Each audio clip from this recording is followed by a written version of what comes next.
all pretty much intermingled, and really the theme through all of these is the concept of agreement. These are all really things that will come about by agreement between the employer and employee.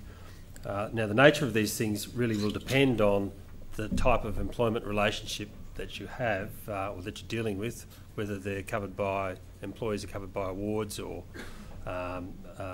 enterprise agreements under the Fair Work Act or a common law agreement. It's probably a good time, if you're advising clients on this, to for your client to work out what precisely their employment relationship is.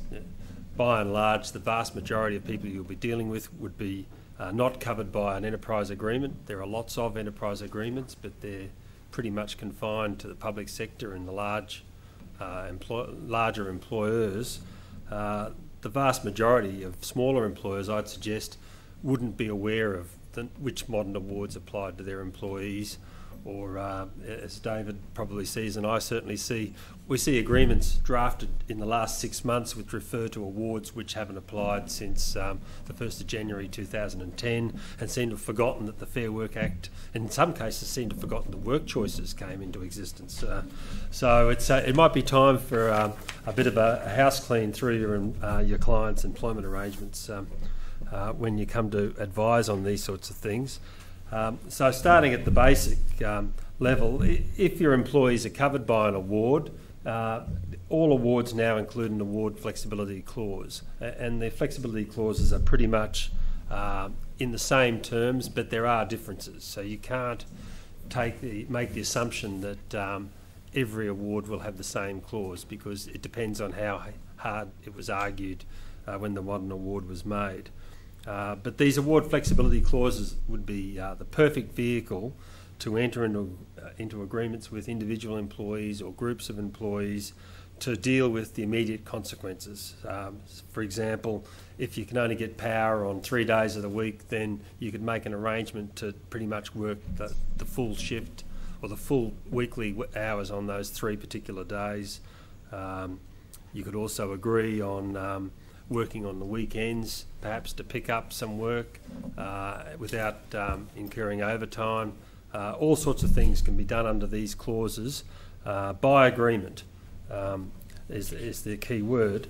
Why would you bother? Why wouldn't you just say, okay, can you lot come in on the weekend and we'll just leave it at that? Well, I'd have to say there are probably more inspectors running around now looking at wages books than there ever have been at any time previously in the Commonwealth. If you don't have the arrangement and if you don't have a flexibility agreement and your arrangements don't comply with the award, then you will be picked up during a random inspection, or your client will be picked up in a random inspection, and they'll have to make good the shortfall, and they'll have to cross their heart and promise to never do it again, or the Fair Work Ombudsman's inspectors will drag them off to the Federal Magistrates Court for a bit of right-think, which can be very expensive. The maximum penalty for a corporation is $33,000, and the Magistrates Court and the Federal Magistrates Court have been pretty good at handing out penalties for recalcitrant employers.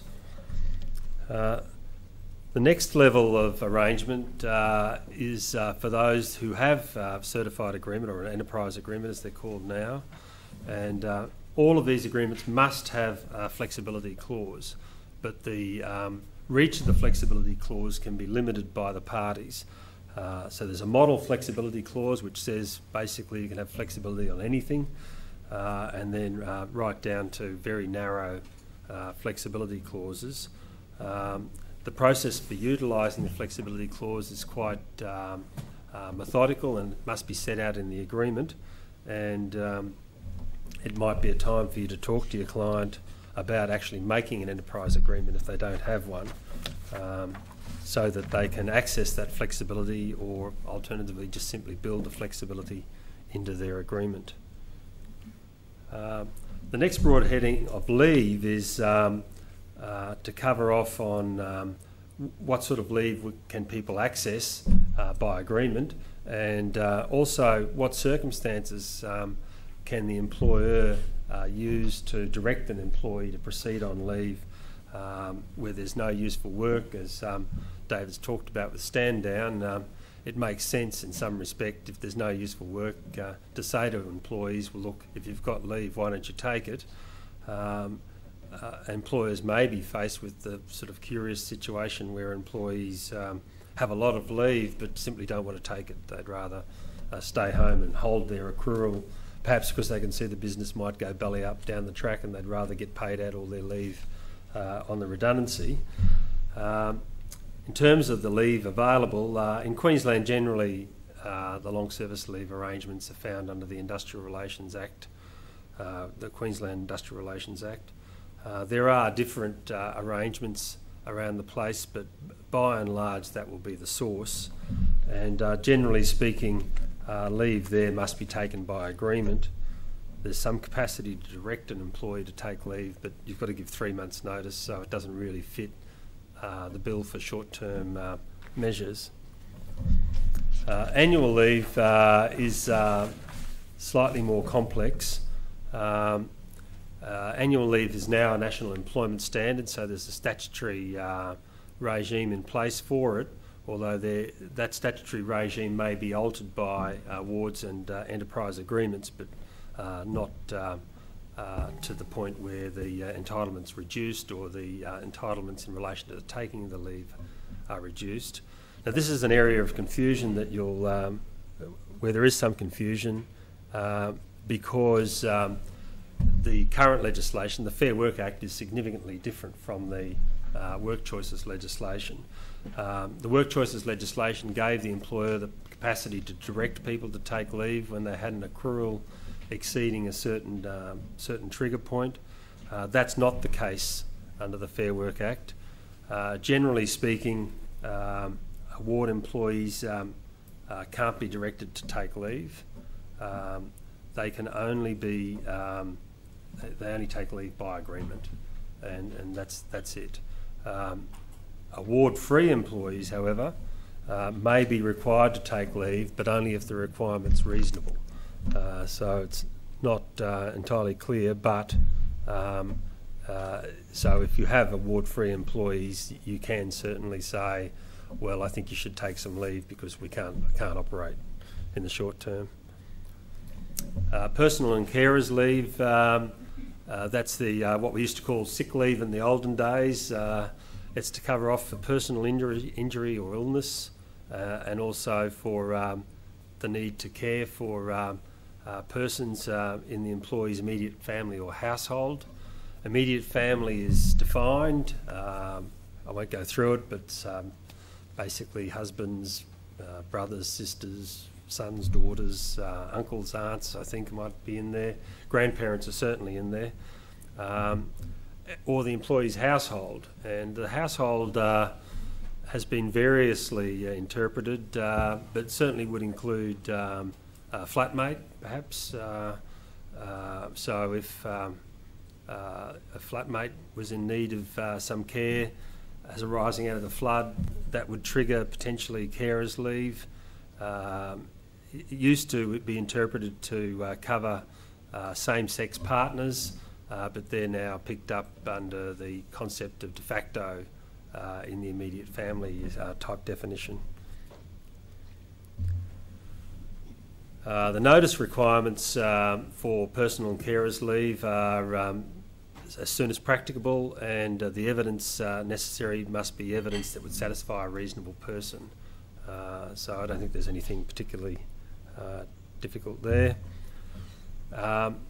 One of the other things that's come up in the recent times is access to community service leave. This is now a national employment standard. So an employee who's a member, or as the Act says, has a member-like relationship. I don't know, speaking as a union official, I don't know what that means. Usually it means someone who's a member that doesn't pay, but perhaps that's not the case here. But they've got to be involved in something that's clearly an organisation. It can't just be a group of neighbours that got together for the exercise. And there must be an emergency or a natural disaster, so I think that's pretty clear. They must be a volunteer, and there's some looseness around that. So if there's an honorarium or something like that involved, that doesn't interfere with your volunteer status. But if they're being paid a wage or salary, then it's clearly not a voluntary capacity. It includes travelling and rest time. The evidence requirements are the same as for personal leave. Leave without pay is something that doesn't appear in the legislation. Sometimes it appears in enterprise agreements. It certainly doesn't appear in the modern awards. So pretty much that's what you come to an agreement with your employees, or when you advise your clients. They need to come to some understanding with the employee about what it means. Now, you would think the most important part of that agreement would be the duration of a leave without pay. But there are some issues that need to be understood. For example, generally you'd be agreeing that for the period of that leave without pay, the continuity of service wouldn't be interrupted, but probably the accrual of entitlements would. So that means that if you said to someone, look, nothing's going to be working around here for 6 months, so if you want to take leave without pay for 6 months, off you go. When you come to calculate their long service leave entitlements, that period of time would be factored in terms of triggering the entitlement. So in terms of getting to the 10 years, you'd take that into account. But in terms of calculating the amount of leave the person would have at the 10 years, you would take it out. There may also be superannuation issues that you'd need to check the particular superannuation arrangements that the employee has, in that there may be some ongoing requirement for payment. You might arrange for the employee to work for another employer. Now, if it's a related corporation, as David suggested, that would be a fairly easy thing to accommodate. But if you're in a situation where perhaps you've got two panel beating operations next door to each other, they seem to hunt in packs, these sorts of businesses, and one's out of commission and the other one's got more work than they can handle, you might say, oh, why can't Jack go next door and work there for a week? I'm happy for him to do it.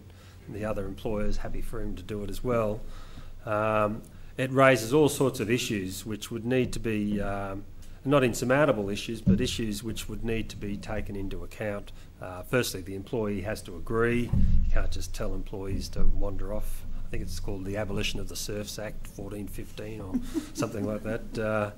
It may raise workers' compensation issues that would need to be addressed, and it would need to be in writing as well, so that if there was some argument down the track, it was clear that the employment relationship with the initial employer had been maintained.